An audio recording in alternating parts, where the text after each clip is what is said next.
All right, Fox News alert here. We've got brand new video of the suspect in the Brown shooting. This is new video of the person of interest. Top left of your screen, you can see walking there across the drive. This just in as we are waiting more information on what went down there and who's responsible. Let's bring in former FBI Special Agent Nicole Parker. She joins us now by phone. So, welcome to the video. This is Justin Paul. Apparently, the individual that I did the first video on the shooting at Brown University, the initial person that they had in custody as far as the suspect, they end up letting him go because he was not the actual suspect. Once they combed through the video and did their due diligence, they seen that he was not the person that they were looking for. So now it's become a manhunt. Um, from my understanding, they have a 50K reward for more information. And as you see, a line of federal agents here lined up, trying to comb through the snow-covered grass and trying to find evidence and things of that nature. Which is shocking to me that they don't really have like more electronic tools and stuff like that to use. But you know, that's another story. Um, but yeah, they do not have a suspect thus far, and these are the reports here that's coming in as far as new videos of the suspect and things like that, who was just casually walking through neighborhoods, not looking like he was really in a rush or anything like that, and he already committed a egregious act, and there now it's a manhunt for him over 72 hours later. Nicole, we're just getting a first look at that video as we also are watching live FBI agents combing through the grass covered with snow live out of Providence, Rhode Island. Almost appears like they're in a line specifically looking for a piece of evidence. Can you talk over these live pictures for us and tell us what we're watching? Yeah, Sandra, I mean, it's been a very difficult investigation, obviously. The ideal situation is that someone is in custody as soon as possible, but we know that the person of interest was released and had been previously detained. But that's what the FBI is going to be doing. They're going to be going back to the crime scene and potentially looking for any further evidence of this crime.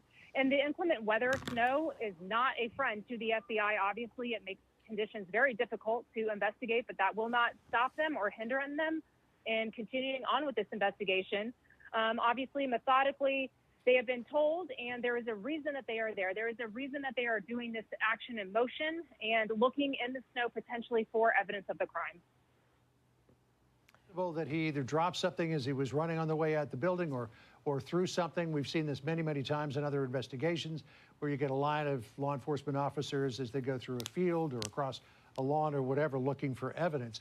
But in that first video that we saw, Nicole, and the second video that we just got where you can see the person of interest there, the main suspect, walking past the camera, it's very nonchalant. I mean, when we saw the alleged perpetrator in the Charlie Kirk assassination leaving the scene, he was in full flight, jumping down off of that roof and running across the quad. But this person just seems to be out for a stroll. Right, and I don't think that it's uncommon to be nonchalant. I worked a Parkland school shooting, and the shooter actually left the school with the rest of the students as if he was the victim of the crime. He ended up kind of meandering his way to the Walmart, to the Subway, to the McDonald's, just as if nothing even happened, cool as can be. And so that's, an indication in this case that this person, they wanted to get out. They knew that there likely was video surveillance, and they didn't want to draw any attention to what had just occurred. But this is a difficult case because of the lack of the camera systems within the building at Brown University. They've been very transparent about it. Their camera system and technology in that older building was not up to standard of what you would expect, and therefore it's making it more difficult for law enforcement. But rest assured, with time, this individual will be brought into custody.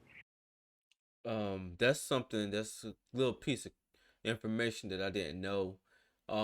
I definitely would expect a university to have up-to-date cameras, especially with them being able to, get tuition and, donations and contributions from like alumni and stuff like that. I would definitely expect them to have updated cameras, especially in a building that they're saying is a new building. even if it was an older building of theirs, you know, security has to be the top priority. And camera systems are a big part of security. You know, they're unmanned a lot of times. They are on all the time, and they're going to capture all the traffic in and out and what's going on within those buildings. So that's definitely, that's definitely something that Brown University needs to get on. A lot of the universities that may not, have up to date camera systems, or a lack of camera systems, they need to use this as an example and a big reason to add that into their budget and make sure they get some up to date systems.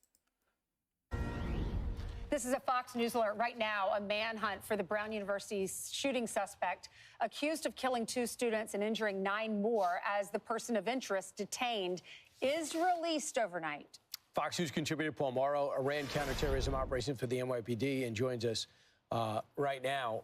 So let's start with Brown. We have, sadly, we have many to choose from. The footage is real.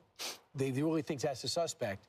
But the 24-year-old they had in custody that they found at the hotel by the airport, he is no longer a suspect. Yeah, I watched the press conference last night, and if you notice, they were parsing their words very, very carefully, and they left a little bit of an aperture open for the idea that he may still be the suspect, right? So they were saying, yeah, he's still a person of interest and things like that, but we're going in a different direction. So what you have to do now, and this is tough to do in an investigation, they got to take a step back, and they got to wipe the slate clean. You can't go with your confirmation biases now, because you have to, realistically, you got to start over, and you got to start from the beginning and say, motive here. How do we winnow down the process? And remember, one of the things that we've been hearing all along here, which has been sort of received wisdom, that the solve was going to come from the fact that they put out a lot of technical resources, like to do geofencing, throw a fence, essentially, an electronic fence around the area, see what phones were moving, what were in that zone. And the problem is, if the perpetrator doesn't have a phone, then you're blind again, and you got to start there, because if he doesn't, then realistically, you got to go a different route. Paul, you were talking about some of the security measures of that building. Yeah. It's apparent that this guy knew that when he was going into this building, because, I mean, this is just almost like the perfect scenario for a suspect to evade with no cameras, being able to get access to the building, right? Yeah, I mean, I think you're raising the salient points here, because even when we had supposedly had a solve and we started to get some information about the potential perpetrator, the idea was that he had come all the way across country and had selected Brown. And a lot of us had questions as to why. Why did he come all the way in? We had the recent case with the 2 National Guardsmen in D.C., and people were comparing it to that. But D.C. is iconic. Right. You understand why somebody would go there. Why Brown University? And if it was chosen, which it would have to have been, how did he know he could get in? Why that particular classroom where everybody in that building happened to be? How did he know he wouldn't need a key card? How did he know all of these things, that they would even be there? So that was, to me, a big question that I was waiting to hear resolved, and it never got resolved. So that means, as I said earlier, you got to take a step back. You got to say, okay, who has a potential motive here? We know, for instance, the professor is also a professor of Judaic studies. Now, you got to, in light of everything that's gone on, you have 2 soldiers dead, actually 3 dead in Syria. You have everything that just happened in Australia. You had 5 Islamists rolled up on a Christmas market plot in Germany. We had a number of things pop off in the Netherlands. You got to say to yourself, is there a commonality? Is somebody putting out? The Israelis have put out some stuff relative to Iran. I'm not ready to buy that yet. But you do have to say there's a lot going on all at once. And so when you look at Brown, that has to be marbled into the equation. Right. Definitely a lot going on all at once, It's just like every day, it's a new story over and over, And, he asked some great questions as far as, this person had to have known that this building didn't have the security measures in place in order for them to be seen. And also, there wasn't any type of prevention from you for just walking into the building. Like you didn't have to scan your student ID or you know, some type of ID card to get access into the building. So the person had to be very, very knowledgeable that he was going to be able to do what he did and be able to get away and evade law enforcement. Something unexpected is happening. They're showing more video. They're showing specifically surveillance video of this believed to be person of interest. Here it is here. Look at this. This is coming in live to us now at that news conference. Let me pull up the audio from the news conference and let's see if we can hear them speaking. And, you know, he's just chilling casually, you know, arms behind his back, you know, casually walking, again, acting like nothing never happened.